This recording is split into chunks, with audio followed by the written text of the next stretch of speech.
इस मुल्क के उलमाओं ने लाखों की तादाद में कुर्बानियां देकर इस मुल्क को बचाने का काम किया। ये उलमाओं की कुर्बानियां हैं जो इस मुल्क के एक एक चप्पे चप्पे पर मौजूद है। और आज फिर मेवात इलाके को जब सबसे ज्यादा जरूरत है तो आज इन्हीं लोगों ने फिर पहल की। मैं इसलिए कहता हूं कि इनका की जो कोशिशें हैं, इनका जो मान सम्मान मर्तबा है जो समाज में, इसलिए आपसे लोग, आपकी मकबूलियत है, इसलिए आपसे लोग मोहब्बत करते हैं कि आप वो लोग हैं जो सच्चे दिल से, सच्चे मन से जब जब जरूरत होती है तो पहली पंक्ति में खड़े हो जाते हैं आकर इस इलाके को बचाने की लड़ाई हम लड़ेंगे। और मैं आप सबसे वादा दे रहा हूं आपको, ये सच्चाई की बात है कि सिर्फ और सिर्फ उलमा हजरात की सरपरस्ती में ये लड़ाई लड़ी जा सकती है। किसी राजनीतिक व्यक्ति की सरपरस्ती में ये संभव नहीं है। हम सब कोशिश करते हैं, राजनीति से जुड़े लोग हैं, कोई राजनीतिक बात नहीं कर रहा, ये सच्चाई है। आपकी सरपरस्ती में ये काम संभव है और हम सब मिलकर यहाँ से जब जाए तो अहद लेकर जाए कि जो भी फैसले यहाँ से होगा पूरी ताकत के साथ हम सब मिलकर उसको अंजाम तक पहुंचाने का काम करेंगे। मैं चंद बात सिर्फ ये कहना चाहता हूं, समाज सुधार की सबसे बुनियादी बात यह है कि इसकी जरूरत क्यों पड़ी, हम इस हालात में पहुंचे क्यों। आप देखोगे दिल्ली और गुड़गांव से लगते हुए जितने भी इलाके हैं उन सब का दूध भी दिल्ली बिकता है, उन सब की सब्जियां भी दिल्ली बिकती है, क्योंकि उनके पास यातायात के साधन है, उनकी कनेक्टिविटी दिल्ली से है, रोजगार के साधन वहां मौजूद है। हमारे इलाके को जानबूझकर सियासती एतबार से लगा लो, चाहे कैसे भी लगा लो, बहुत सारी साजिशें रही, उनके बच्चों को रोजगार से दूर किया गया।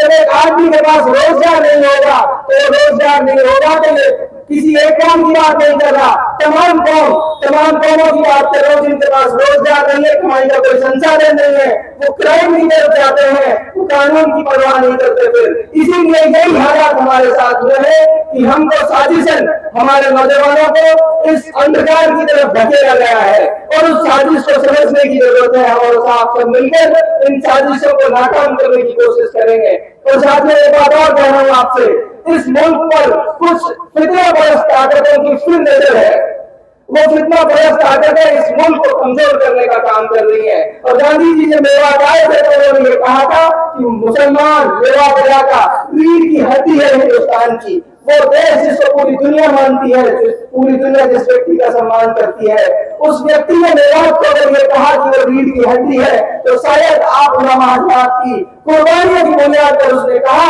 कि जब भी देश को जब इलाके में जरूरत पड़ेगी तो ये वो लोग हैं जो देश को बचाने का काम करेंगे।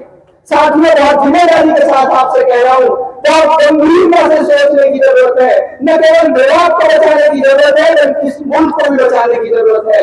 मेवात को इलाका है तो पूरी दुनिया में इसलिए जाना जाता है कि यहाँ सभी धर्म मजहब के लोग मोहब्बत से रहते आए हैं और मोहब्बत से रहते रहेंगे। मैं चंद बात अपनी खत्म कर रहा हूँ। जैसा मंत्री जी ने कहा और तमाम पहले के स्पीकर्स ने कहा कि शिक्षा के माध्यम से तब्दीली आ सकती है समाज में। मैं आपसे हाथ जोड़कर कह रहा हूँ कि तमाम और चीजें साथ साथ चलेंगी। आप अपने बच्चों को पढ़ाने का काम करिए, आप अपने बच्चों के साथ साथ अपने पड़ोसी के, अपने गांव के उन तमाम बातों पर चर्चाएं शुरू करिए। हमारे समाज में बहुत अफसोस के साथ कह रहा हूँ, तमाम चर्चाएं तो है कि उसके बेटे का ब्याह पीट दिया, फला के बेटे ने बोला कि से बड़ी गाड़ी ले ली, लेकिन इस बात की चर्चा नहीं है कि मेरा बेटा कहाँ पढ़ रहा है, उसका बेटा कहाँ पढ़ रहा है। जिस बात की चर्चा समाज में होती है उस तरह